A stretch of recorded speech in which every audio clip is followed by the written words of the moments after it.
थाना गंगोह पुलिस की कार्रवाई। सहारनपुर पुलिस को नशे के खिलाफ बड़ी सफलता मिली है।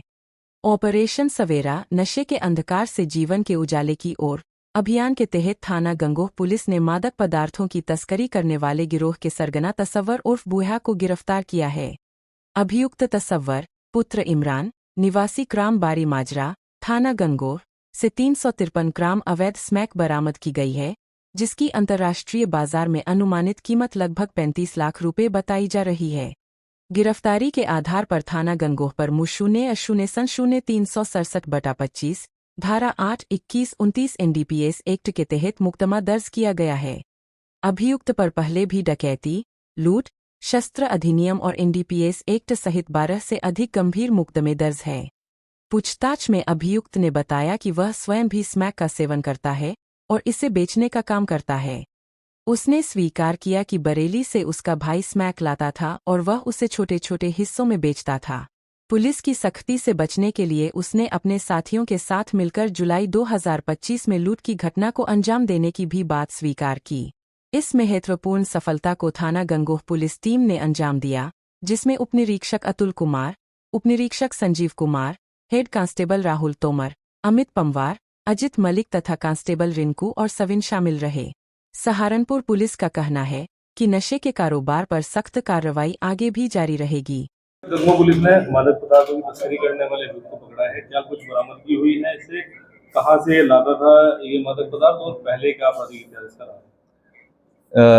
जैसा कि आपको विदित है, जनपद सहारनपुर में और सहारनपुर रेंज के तीनों जनपदों में श्रीमान पुलिस उप महानिरीक्षक सहारनपुर परिक्षेत्र द्वारा ऑपरेशन सवेरा चलाया जा रहा है, जो कि मादक पदार्थों की जो तस्करी करते हैं उन अभियुक्तों के विरुद्ध एक अभियान है।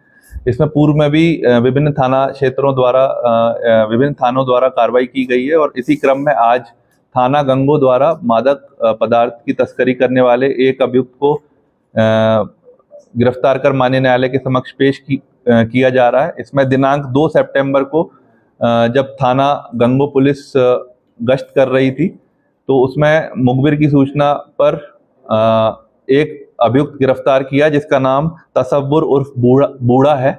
ये ग्राम बाड़ी माजरा का रहने वाला है और इसके कब्जे से 353 ग्राम स्मैक मिली है, जिसकी अंतर्राष्ट्रीय बाजार में जो कीमत है वो करीब 35 से 36 लाख रुपए बताई जा रही है। इसने पूछताछ में बताया कि ये अपने भाई से स्मैक इसने ली है और आसपास के क्षेत्रों में छोटी छोटी उसकी पुड़िया बनाकर बेचता था और इसने बताया कि इसका भाई जो है वो बरेली से स्मैक लेकर आया था और ये लोग उसे छोटी पैकेट्स में बनाकर आसपास के क्षेत्र में बेचते हैं और मुनाफा कमाते हैं। इससे और भी जब पूछताछ की गई और इसका क्रिमिनल हिस्ट्री देखा गया तो ये एक शातिर किस्म का अपराधी है। इसने पूर्व में भी कई थानों में इसके विरुद्ध लूट के मुकदमे पंजीकृत हैं। फतेहपुर थाने में 2015 में लूट हुई है, इसमें ये अभियुक्त था। इसके पूर्व में नकुड़ थाने में जो लूट हुई है उसमें ये अभियुक्त था। वर्ष 2024 में इसने जो लूट का जो अपना मोडस ऑपरेंडी उसे चेंज करके ये ड्रग्स के धंधे में शामिल हो गया और 2024 में थाना नकुड़ पुलिस द्वारा जब इसे ड्रग्स की सूचना पर इसे गिरफ्तार करने गई तो उसने पुलिस पार्टी पर वहां फायरिंग भी की थी, जिस पर उसके बाद पुलिस पार्टी द्वारा इसे गिरफ्तार किया गया था। इसके कब्जे से ड्रग्स भी मिले थे और अवैध तमंचा भी मिला था। इसके अलावा यह भी अवगत कराना है कि जब इससे पूछताछ की गई थी तो इसने बताया कि 28/7 में जो थाना गंगोह पर एक लूट हुई थी, ग्राम सातौर में एक फाइनेंस कर्मी जब जा रहा था तो उसके साथ जो लूट हुई थी उसमें भी ये एक मेन मास्टरमाइंड था। उसमें पूर्व में भी 3 अभियुक्त हम जेल भेज चुके हैं और पूछताछ में इसका नाम भी शामिल आया था। इसने जो लूट करने वाले लोगों को जो है तमंचा भी सप्लाई किया था। इसने ये बताया था कि गंगोह क्षेत्र में अगर लूट हो जाएगी तो पुलिस जो है उस लूट के काम में व्यस्त हो जाएगी और उसके बाद ये अपना जो है ड्रग्स का धंधा आसानी से कर सकेगा, ऐसा इसने बताया, इसका प्लान था। तो ये पिछले 1 साल से ड्रग्स का मेन किंग पिन है गंगोह क्षेत्र में।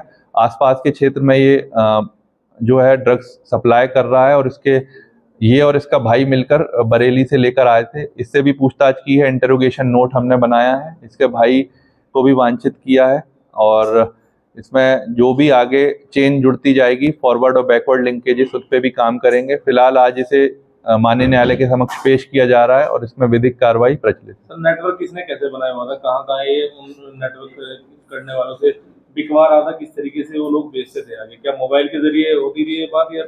बिल्कुल, ये मोबाइल और व्हाट्सएप के जरिए होती थी। ये पूर्व में भी कई बार जेल जा चुका है। जेल के जरिए भी जो इसके नेटवर्क बने थे उसका इसने जो है इस्तेमाल किया है, और कुछ नाम हमें और कुछ नंबर अभी संदिग्ध मिले हैं, उन पर हम काम कर रहे हैं, और जैसे ही और चीजें आगे डेवलप होगी तो फिर आपके साथ साझा किया सर बरेली से लेकर आ रहे थे, अगर जानकारी मिलती तो क्या बरेली पुलिस से भी संपर्क करेंगे, उसमें भी कार्रवाई करेंगे? इसमें इसके जब भाई को गिरफ्तार करेंगे तो और उसके मोबाइल और उसके कॉल रिकॉर्ड से जो भी डिटेल्स हमें मिलेगी उसके आधार पर फिर आगे की इसमें हम लोग कार्रवाई करेंगे।